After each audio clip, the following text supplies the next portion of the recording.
کہ ہم سمجھتے ہیں کہ جو دفعہ 370 اور 35 سے ہٹانے کے بعد جو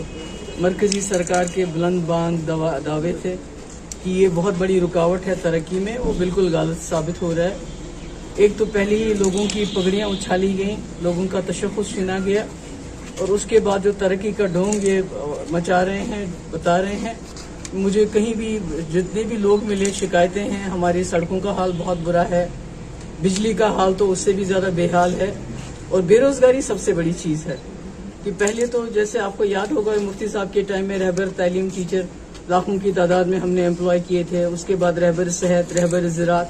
آج تو کچھ بھی نظر نہیں آ رہا ہے۔ یہاں تک کہ جو بارڈرز پہ بٹالینز بنتی تھی وہ بھی بالکل بند ہو گیا ہے۔ یہاں کے لڑکے میں پونچھ میں بھی دیکھا، سرن کوٹ میں بھی دیکھا کہ graduate, post graduate, even P H D لڑکے ایس پی او کی نوکری کے لیے جاتے ہیں، ان کو وہ بھی نہیں ملتی ہے، اور ہماری ریاست میں 18.5% بے روزگاری ہے، جو ملک میں سب سے زیادہ ہے، جو بالکل جو پہلے کے برعکس ہے جب 370 تھا۔ تو میں سمجھتی ہوں کہ جو 370 یہ صرف یہاں کے تشخص کی رکھوالی نہیں کرتا تھا، بلکہ ہماری زمینوں کی، ہماری جو نوکریاں ہیں، ہماری ہر چیز کی یہ رکھوالی کرتا تھا۔ اور بدقسمتی سے ابھی تو نوکریاں دینے کے بجائے نوکریاں لی جاتی ہیں۔ ابھی جو آنگن واڑی ورکرز کو ان کو برخاست کرنے کی بات ہو رہی ہے، آپ نے دیکھا جموں کشمیر میں کئی ملازموں کو برخاست کیا جا رہا ہے، تو نوکریاں دینے کے بجائے لی جا رہی ہیں۔ اور اس کے ساتھ ساتھ میں دیکھتی ہوں کہ جو یہاں کا جو بھائی چارہ ہے، کہیں نہ کہیں اس پہ بھی جو ہندو مسلم اکٹھے رہتے ہیں، اس پہ بھی کہیں نہ کہیں جو کمیونل جماعتوں کا جو جماوڑا ہے وہ اس پہ بھی اٹیک کرنا چاہتے ہیں،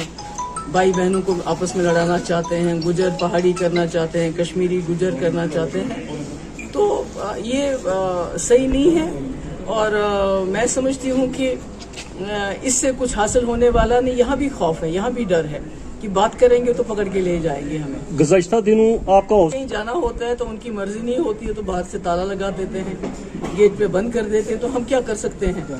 آپ کے پاس تو آپ زبان اپنی استعمال کر سکتے ہو، اپنا قلم استعمال کر سکتے ہو، باقی تو پروٹیسٹ کا تو سوال ہی پیدا نہیں ہوتا ہے۔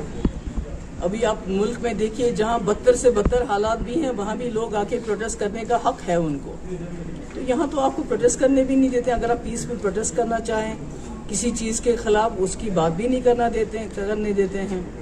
اور جب بھی ان کا دل چاہتا ہے تو نظر بند کر دیتے ہیں۔ تو